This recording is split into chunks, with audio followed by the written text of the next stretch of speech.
Okay, Bible study buddies, this is a follow-up on the video that I sent out toward the end of last week. I think it was Friday or Saturday, doesn't matter.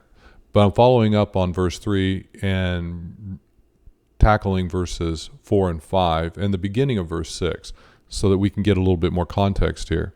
So let's jump into this. Remember, we were talking about Paul's relationship with the Philippians and how good it was. There's a reason why it was good. Paul goes on to tell us that. So let's continue. Verse 4, always offering prayer with joy for you all. Now, we have to think about what is the question here. And there's a lot of questions that can fit. How did Paul pray for the Philippians? When did Paul pray for the Philippians? How many of the Philippians did Paul pray for? All of those are great questions. So I've just chosen to combine them all together and to say, how, who, and when did Paul pray? Well, he prayed with great joy for the Philippians all the time. That is pretty descriptive. He was excited about these folks. Let's move on. Verse 5. In view of your participation in the gospel from the first day until now. Now think about this. There's a connection here with the verse that went before. Why was Paul always praying with joy for all of the Philippians? Okay. Well, he was praying with joy for all the Philippians because of their participation in the gospel. What made Paul's relationship with the Philippians so special? Well, that question works too, because they were working together in spreading the gospel. What were the Philippians doing? They were joining Paul in his mission. Now, do you see a little bit why? I mean, these were guys that when they got converted, they got excited about leading their friends to Christ. They got excited about their uncles and aunts and grandma and grandpa, and they just started talking to everybody about Jesus. They just started advancing the gospel. That's why this relationship was so powerful. Paul saw a church just take off because of their participation together in the gospel. Now this connects with verse 6, and we don't want to miss this, okay? So as we look at verse 6, for I am confident. Do you see the connection here? For I am confident. What was the basis of Paul's competency? In the video I sent out, into the Today video last week, I sent out what was Paul confident of, and I had to kind of strip that 4 off of the front because I was just dealing with one verse. But the reality is there is a 4 there. So the question really isn't what was Paul confident of, why was Paul confident of God finishing the work he began in them? He was confident because he saw what God was doing in them in the work of the gospel. These guys were fired up and ready to move things forward. Okay? So what work did Paul begin in the Philippians? The work that he began in them was their mission in doing God's mission together with Paul for the glory of God. Now, this is huge. Let's just jump right to application. Let's just jump over the spiritual principle and let's just jump right into application because I think you guys can see this pretty easily.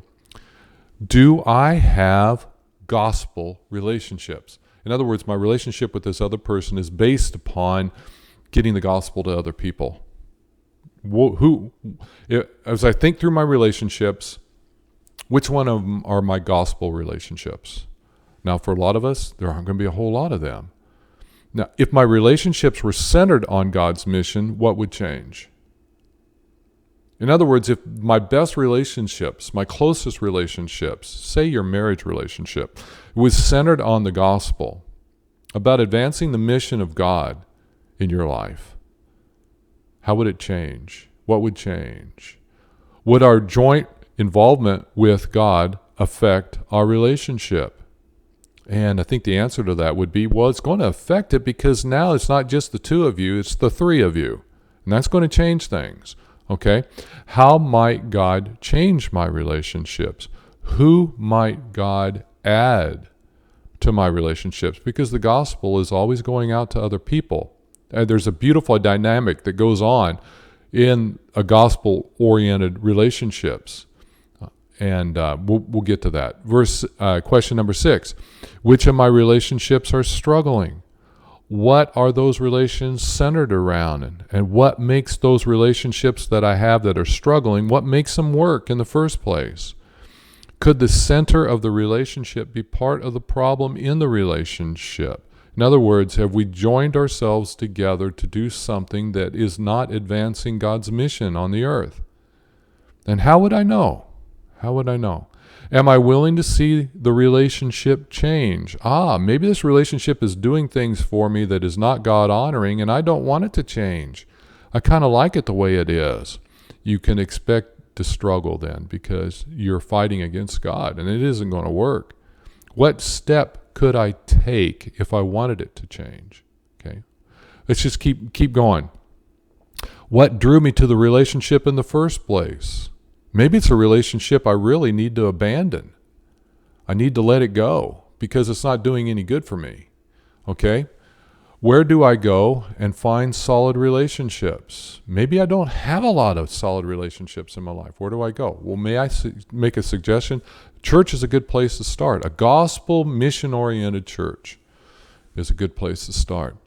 How do I see those relationships taking off? Okay, where do I find those relationships and how do I get them taking off? We'll just start praying together. I mean, there's some basic steps that you can do to reach your community around you for Jesus Christ. How can I strengthen my good relationships and try to make them better? Maybe you've got really good relationships, but the gospel dimension is weak. How do you make them stronger? What role might prayer play in that? Let's keep going. What form of outreach do my relationships have? Now this is a big question because if your relationship is just about you and the people that are in the relationship, it's a closed group. Okay, have we shut all the others out? And next question is what we're doing healthy? That's a good question. Is this a healthy group? If it's not a healthy group, your group is going to struggle. You're not always going to have joy when you remember this relationship. Okay? What would a healthy relationship look like? That'd be a good thing to define.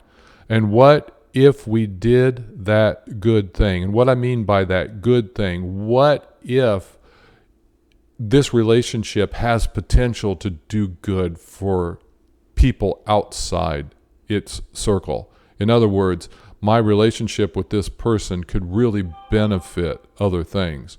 What would that look like? And what might happen to the relationship if we use the relationship to help people outside of the circle that relationship entails? These are just questions to prime the pump. And do you see why the importance that Philippians has, especially to church culture? We need to be talking, we need to be thinking about how many of our relationships in the church are centered around the gospel and how many of them are just centered around self-interest. I mean, this is basic leadership information for leaders of the church to lead the church into our joint mission, because that is what causes us to grow and to develop, and those churches will grow and develop, I believe. And so I hope this blesses you guys as you think through the importance of what we're doing here, because most of us are not asking these questions, but these are good questions for us to be asking, especially in view of our desire to become leaders in the church. So God bless you. You have a good day.